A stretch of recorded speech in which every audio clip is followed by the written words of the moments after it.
ओम ह्रीं हरम नमः, ओम ह्रीं हरम नमः,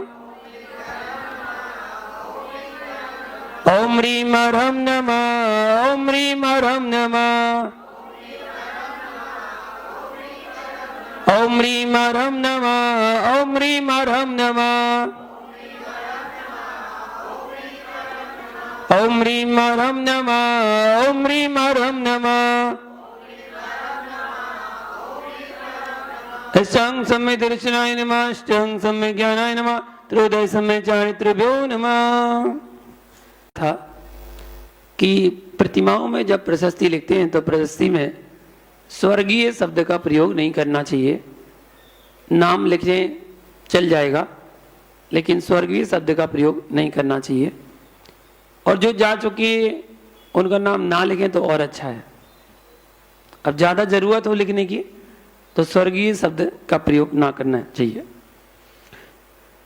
और ये भी बताया था स्मृति में मूर्तियां आदि जो देते हैं तो स्मृति में मूर्ति नहीं दी जाती कि उनके फलाने फलाने के चले जाने पर हमने ये स्मृति स्वरूप प्रतिमा दी, तो ऐसे नहीं दी जाती है।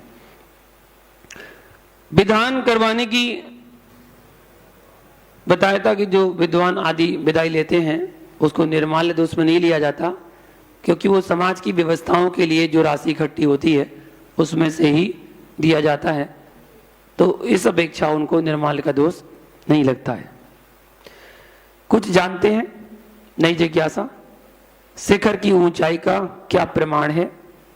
क्या ऊंचाई नीचे खुर शिला से लेंगे? शिखर की ऊंचाई मंदिर के मान से 1.25-1.5 या 1.25 गुणा रखना चाहिए। 1.25-1.5 गुना या 1.25 गुनी रखना चाहिए, क्योंकि खुर शिला तो जमीन में दब जाती है, लेवल से उसका माप लेना चाहिए। मंदिर जितना हो उससे 1.25 गुना, 1.5 गुना, 1.25-2 गुना शिखर अच्छा ऊंचा बनना चाहिए। वर्तमान में बनने वाले पॉलिस्टर आदि के वस्त्रों का प्रयोग पूजा में हो सकता है या नहीं? यदि सूती वस्त्र उपलब्ध ना हो तो क्या करें? देखिए, आगम के अनुसार पूजा और अनुष्ठानों में नवीन सूती वस्त्रों का प्रयोग करना चाहिए। पॉलिस्टर पेट्रोकेमिकल्स से बनाए जाते हैं, जिसमें हिंसा तो नहीं होती है लेकिन वह शुद्ध नहीं होता है, इसलिए जहां तक हो इनका प्रयोग विशेष अनुष्ठानों में तो नहीं करना चाहिए। जो बड़े आयोजन करते हैं उनमें इनका प्रयोग नहीं करना चाहिए। सूती वस्त्र हो तो सबसे उत्तम माने जाते हैं। मंदिर पाषाण से बनना चाहिए, लेकिन अब तो वर्तमान में सीमेंट का प्रयोग होने लगा, तो क्या ये सही है?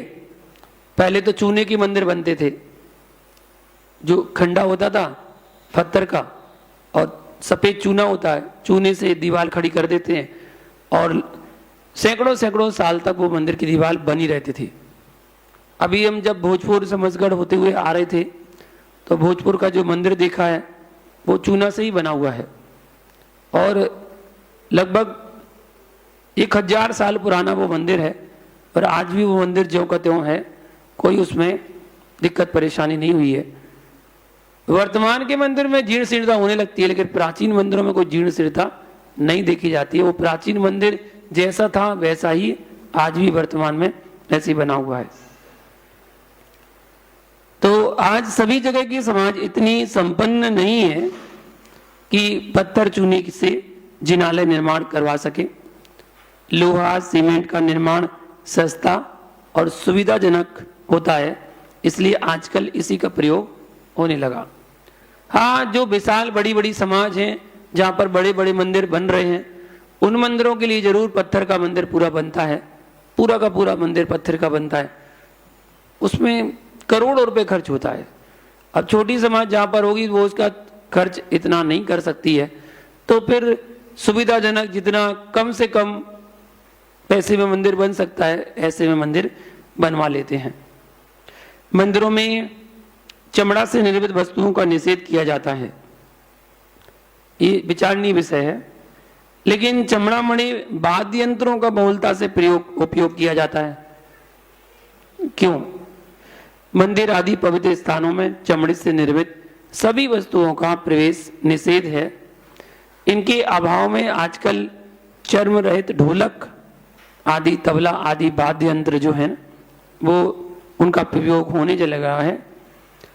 मंदिर के बाहर परिसर में आंगन में ढोलक आदि बनाकर भक्ति भाव से भगवान की पूजा आरती आदि कर सकते हैं। मंदिर में चमड़े के बेल्ट आदि का प्रयोग विशेष रागादिक दोष जन्य है। गर्भगृह में इन वस्तुओं को ले जाना भी योग्य नहीं है।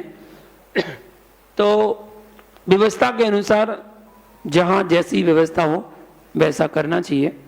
और आज वर्तमान में प्लास्टिक की जो ढोलक होती है, प्लास्टिक लगा हुआ, वो ही वैसे ही ध्वनि उत्पन्न करता है जैसा कि पहले जो करता था। तो उसका हो तो अच्छा है, बाकी समाज की व्यवस्था। मंदिर में लघु शंका आदि का स्थान बनाना वर्जित है। तो क्या त्यागी मुनि मंदिर के प्रांगण में या छत पर लघु शंका आदि कर सकते हैं, जबकि शिखर मंदिर से जुड़ा हुआ है? उस समय ऐसी स्थिति में जब संत भवन अलग नहीं बनाया गया है, मंदिर में ही कमरे हैं और कमरे में ही मुनिराज को रुकवाया है, अब वो कहां पर जाएं? उसके लिए मंदिर के पास पृथक स्थान अलग से लघु शंका का स्थान बना देना चाहिए, जहां त्यागीगण जा सकते हैं। मंदिर की छत पर या मंदिर में लघु शंका नहीं करना चाहिए। आजकल वर्तमान में श्रावक लोग धोती दुपट्टा जहां बदलते हैं वहां पर ये लघु शंका जाते हैं, जो मंदिर से कनेक्ट होता है। श्रावक तो कहीं भी जा सकते हैं। एक अपेक्षा त्यागी वृत्ति के लिए तो सोच सकते हैं कि उनकी मर्यादा होती है, वो रोड पर कहाँ जाएंगे, उनकी तो मर्यादा है, तो इसलिए उनका तो सोच सकते हैं। अगर अलग बनाए तो बहुत अच्छी बात है, नहीं है तो उनके लिए सोच सकते हैं। लेकिन श्रावक जहाँ पर धोती दुपट्टा पहनते हैं, स्नान करते हैं, तो वहाँ जाते हैं लघु शंका, तो उनको निषेध बताया गया। मंदिर की पवित्रता दूषित होती है क्योंकि वहाँ पर सिद्धांत ग्रंथों की वाचना के लिए विराजमान होते हैं। तो वाचना के लिए बताया गया धबला पुस्तक के अनुसार कि 50 हाथ अथवा 100 हाथ तक अशुद्धि नहीं होना चाहिए, कम से कम 25 हाथ तो दूरी तो होना ही चाहिए। तद अनुसार मंदिर शुद्धि विचारणीय है, ऐसा बताया गया आगम के उल्लेख से। नमोकार महामंत्र या भक्तांबर आदि का अखंड पाठ की परंपरा जैनागम अनुकूल है या नहीं है? यह परंपरा कब से प्रारंभ हुई है? जो भक्तांबर का अखंड पाठ या नमोकार मंत्र का अखंड पाठ होता है, अखंड पाठ का उल्लेख आगम ग्रंथों में वर्णित नहीं है। यह परंपरा से किया जाता है नियत काल के लिए। सूर्योदय से सूर्यास्त के मध्यम पाठ करना अति उत्तम है। यदि अखंड पाठ किया जाता है तो सावधानी जरूर बरतना चाहिए, निषेध नहीं है। अगर आप अखंड पाठ रख रहे हैं तो उसमें सावधानी जरूर बरतना चाहिए। जैसे कि रात्रिकालीन पाठ में शुद्धि का विशेष ध्यान रखना चाहिए, शुद्ध उच्चारण होना चाहिए। दूसरा, तंबाकू, पान मसाला, चाय आदि का प्रयोग करके पाठ में सम्मिलित नहीं होना चाहिए। शौच आदि के वस्त्रों में पाठ में सम्मिलित नहीं होना चाहिए। पाठ का क्रम खंडित नहीं होना चाहिए। इन बातों को ध्यान रखना चाहिए, तब आप अखंड पाठ कर सकते हैं। ऐसे भी स्थान हैं अपने भारत में जहां पर सालों से, सालों मतलब 10-10 साल से अखंड पाठ चल रहा है। एक ललितपुर क्षेत्रपाल में और एक जबलपुर हनुमान ताल। यहाँ 2 स्थानों पर तो अभी चल ही रहा है। जब से मंदिर का निर्माण शुरू हुआ है तब से अभी तक अखंड पाठ चल रहा है। 12 महीने 24 घंटे अखंड पाठ वहां पर चल रहा है। बस समाज अपने आप व्यवस्थित है और व्यवस्थित होकर वो 1-1 घंटे बंधे हुए हैं 24 घंटे। तो 24 घंटे में 1 घंटा ही तो आपको भक्तामर पढ़ने आना है। तो सबके बंधे हुए हैं और सबके दिन के बंधे हुए हैं, इसलिए बिल्कुल अखंड अभी तक भक्तांबर चल रहा है। पुराने ग्रह में यंत्र स्थापित करके भक्तांबर या शांति विधान आदि अनुष्ठान किया जाना उचित है या नहीं? यदि कर सकते हैं तो क्या सावधानी रखना चाहिए? देखिए, प्राचीन ग्रह में भी भक्तांबर पाठ अथवा शांति विधान संपन्न करने की अगर बाबत यंत्र के लिए विराजमान किया जा सकता है, लेकिन यह सावधानी रखी जाना चाहिए कि सर्वप्रथम क्षेत्र को पूर्णतः रिक्त करके शुद्धि करना चाहिए, अर्थात धुलाई पुताई सफाई आदि करवाना चाहिए। जिस कक्ष में धार्मिक अनुष्ठान किया जाना है उसके अति निकट शौचालय आदि नहीं होना चाहिए। कमरे में अधिक लोगों का आवागमन नहीं होना चाहिए, जहां पर आप विशेष शुद्धि पूर्वक यंत्र विराजमान करके पाठ आदि कर रहे हैं, उसके लिए इन बातों का ध्यान तो रखना ही चाहिए। वर्तमान में श्रावक के निवास पर भक्तांबर करते हैं तो वहां यंत्र ले जाना उचित है या नहीं? ले ही जाना चाहिए, इसमें कोई बाधा नहीं है। भगवान को भी ले जा सकते हैं अगर व्यवस्था है तो, लेकिन शुद्धि और विनय का पूरी तरह से अच्छी तरह से ध्यान रखना चाहिए। अगर पूर्णता शुद्धता पवित्रता नहीं है तो आप खाली बैठकर ही पाठ कर लें, कोई बुराई नहीं है। गृह चैत्यालय किन परिस्थितियों में बनवाना चाहिए? उनके निर्माण में कौन सी सावधानियां रखना चाहिए?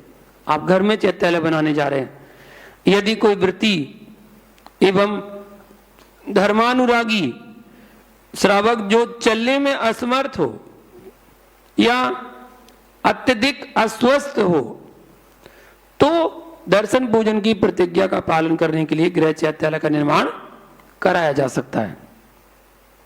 गृह चैत्यालय का निर्माण आगम अनुसार निवास स्थान से अलग पूर्व या उत्तर या ईशान दिशा में करना चाहिए। चैत्यालय की व्यवस्था सुचारू एवं व्यवस्थित रखना अनिवार्य है, अन्यथा परिवार पर विपरीत प्रभाव भी पड़ सकता है। कहीं कहीं ये भी उल्लेख मिलता है कि आप अपने घर की टॉप फ्लोर पर, जहां पर किसी का आवागमन ना हो, वहां पर भी गृह चैत्यालय बना सकते हैं। जयपुर में काफी घरों में गृह चैत्यालय बने हुए हैं, जो घरों की छत पर बने हुए हैं, जहां पर आना जाना नहीं होता है तो वहां पर अपना चैत्यालय बनाकर रोज प्रातःकाल उठकर भगवान का अभिषेक पूजन पाठ वहां पर अपने घर पर ही करते हैं। ऐसे चैत्यालय वहां पर बहुत अधिक मात्रा में है। देखिए, परिक्रमा छोड़कर नियम अनुसार वेदी बनाकर ही बिंब स्थापित करना चाहिए। कुछ बातों का ध्यान जरूर रखें गृह चैत्यालय बनाते समय।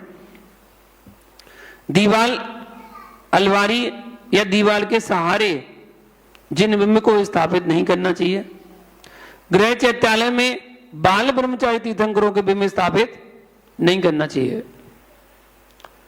गृह चैत्यालय में स्थिर या अचल प्रतिमा विराजमान करें। गृह चैत्यालय में समांगुल एवं 11 इंच अवगाहना से बड़ी प्रतिमा विराजमान न करें। और चैत्यालय के निर्माण में लोहे का प्रयोग बिल्कुल ना करें, लोहे का प्रयोग नहीं करना चाहिए। आजकल यंत्र तंत्र का जोर हो गया है। घर में यंत्र किस प्रकार रखना चाहिए? यदि यंत्र घर में रखें तो यंत्र की जाप, अभिषेक शुद्धि पूर्वक करना अनिवार्य है। अगर आप उसको रखते हैं तो उसके लिए शुद्धि पूर्वक आप रखें तो उसका प्रभाव ही अलग पड़ता है। बहुत सारे घरों में अपना छोटा सा एक पूजा पाठ जाप करने का कमरा अलग से बना के रखते हैं लोग, जिसको पूजा कक्ष कहते हैं, जिसमें जूता चप्पल पहन के लोग नहीं जाते हैं, वहीं पर बैठ के जाप करते हैं। किसी प्रकार की कोई भी घर में जाप करनी हो किसी को भी तो वहीं जाकर वो जाप करता है। घर में जितनी भी अपने आराध्य की फोटो हो, तस्वीर हो, भगवान की, गुरु की, जिनवाणी हो, शास्त्र हो, या मंगल कलश हो आदि आदि जो भी हो, वहां पर आप उसको विराजमान कर सकते हैं और वहां पर अपना आला एक बना सकते हैं, एक स्थान प्रॉपर बना सकते हैं और वहां पर यंत्र आदि रख सकते हैं। जो सामान्य यंत्र हैं उनको बिना अभिषेक के भी रख सकते हैं। जो विशेष जैसे सिद्ध चक्र महायंत्र है, जैसे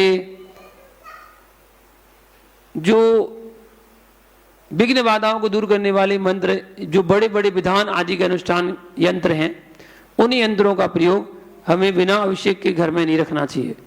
उनको तो अभिषेक हमें करना ही चाहिए अगर हम विराजमान करते हैं। और शुद्धि का ध्यान रखना चाहिए, विशेष तौर पर शुद्धि अनिवार्य होना चाहिए।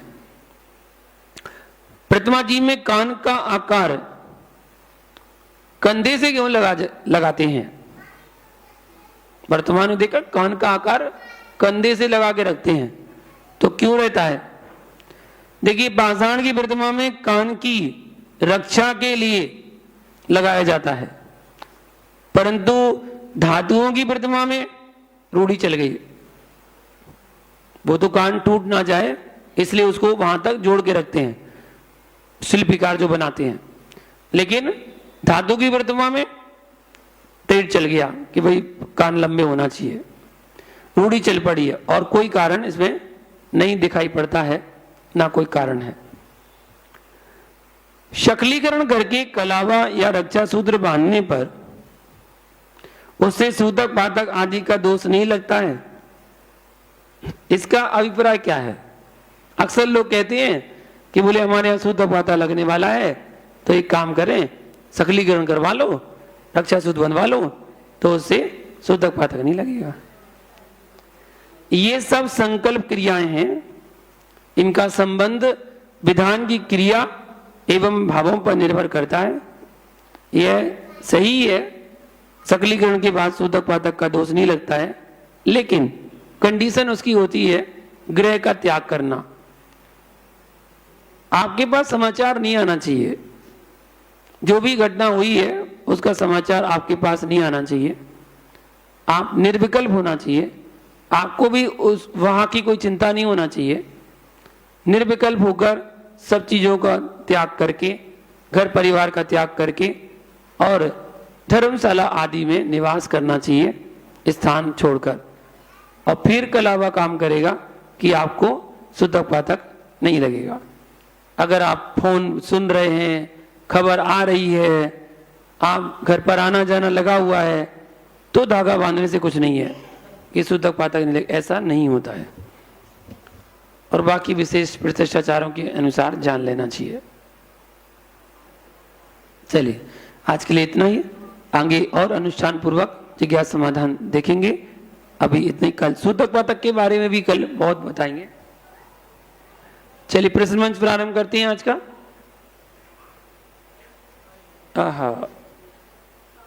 क्वेश्चन आंसर बताने वाले जो उनके पास पहुंच गए हैं, याद नहीं करे क्या? क्वेश्चन आंसर करेंगे अपन, तुरंत तुरंत बताइएगा आंसर। वे कौन थे जो नमोकार मंत्र के अभिनय से 7वें नरक गए? वाह, सबको आता है, एक एक करके बताते जाइएगा। शिवानी जी बताइएगा।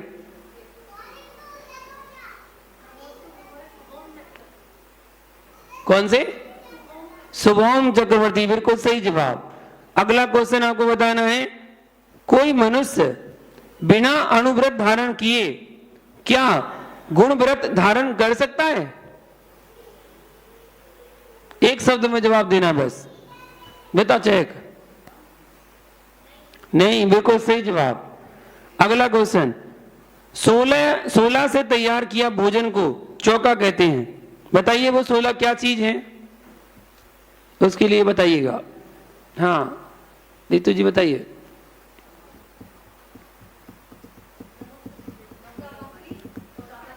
नवदा भक्ति और दाता के 7 गुण, बिल्कुल सही जवाब। अगला क्वेश्चन, वे कौन से मुनिराज थे जिन्हें वन में देवताओं ने आहार दिया था? उन मुनिराज का नाम बताइए। हाँ संध्या जी बताइए। हो गया,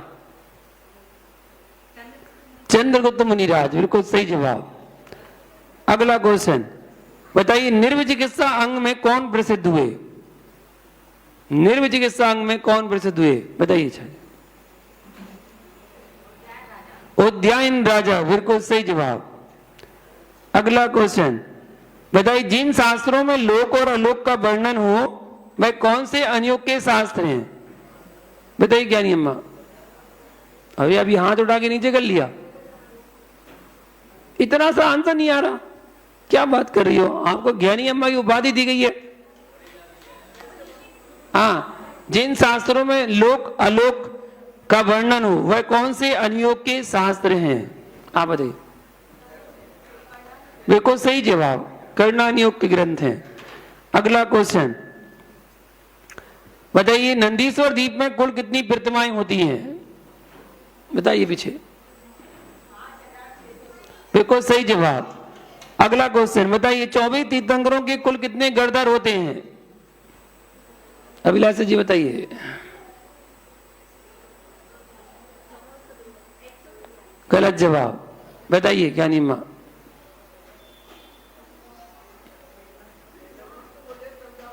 बिल्कुल सही जवाब, 1452 गणधर होते हैं।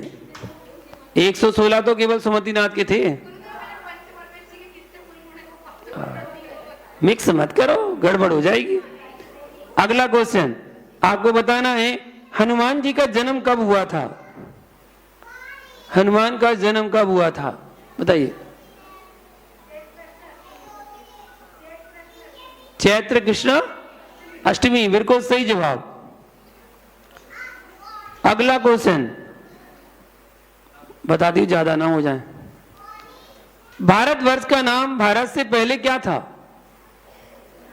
अभी हमने 15 अगस्त में बताया था। भारतवर्ष का नाम भारत के पहले क्या था? जयंती जी बताइए।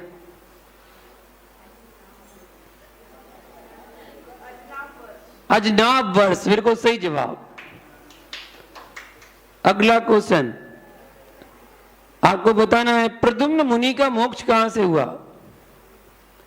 प्रद्युम्न मुनि का मोक्ष कहां से हुआ? ज्ञानी अम्मा का हो गया क्वेश्चन? हो गया, आपका रह गया। चलिए बताइए। गिरनार जी से, बिल्कुल सही जवाब।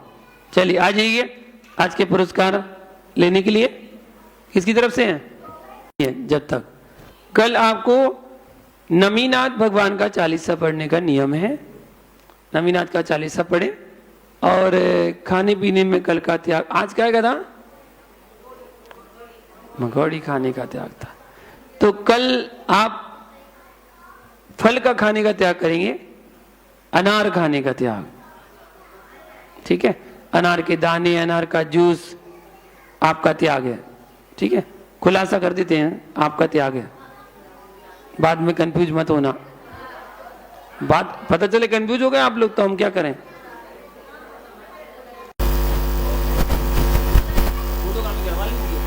अच्छा, उनको तो एक काम पीडीएफ फाइल दे दो ना, प्रिंट करा लो पीडीएफ दीदी से ले लो। कहना इसकी पीडीएफ फाइल जो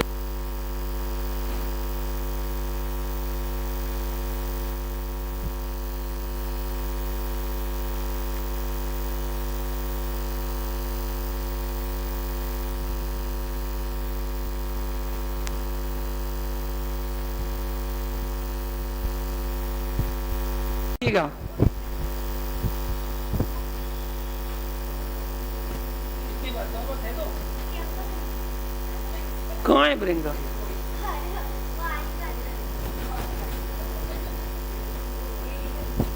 कौन रह गया? चलो ठीक है, उनको दे देंगे बाद में, तो किसी और का दे दो। आरती उतारो धरी मूरत निहारो, विभंजन सागर जी मुनिराज, आज थारी आरती उतारो। क्षेत्र सोना गिर जन्म लियो है, माँ जिन वाणी का धन कियो है, वीरा सागर जी के लाल, आज थारी आरती उतारो। विभंजन सागर जी मुनिराज, आज थारी आरती उतारो।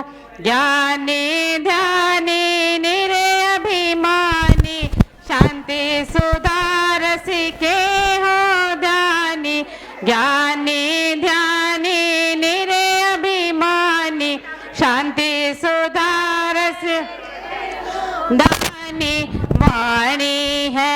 सुखकार आज थारी आरती उतारो विभंजन सागर जी मुनिराज आज थारी आरती उतारो कोमल काया छोड़ी माया कोमल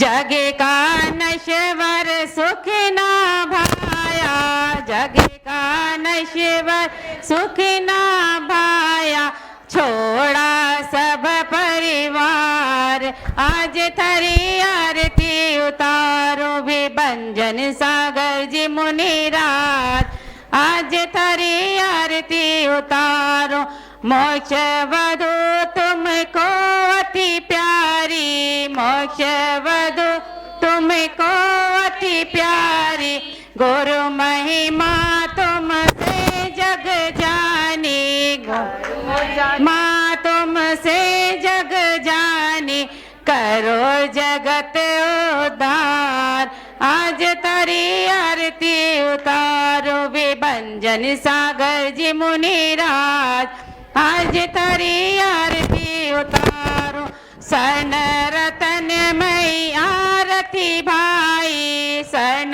रतन मई आरती भाई केवल ज्ञान मिले सुखदाई केवल ज्ञान मिले सुखदाई युग युग जियो मुनिराज आज तारी आरती उतार विभंजन सागर जी मुनिराज आज तारी आरती उतारो चौथी आरती उपजाया दर्शन देकर पाप फलाया पांचवी आरती साधु तिहारी कुमत विनाशन शिव अधिकारी शरण मिल लो मुनिराज आज थारी आरती उतार विभंजन सागर जी मुनिराज आज थारी आरती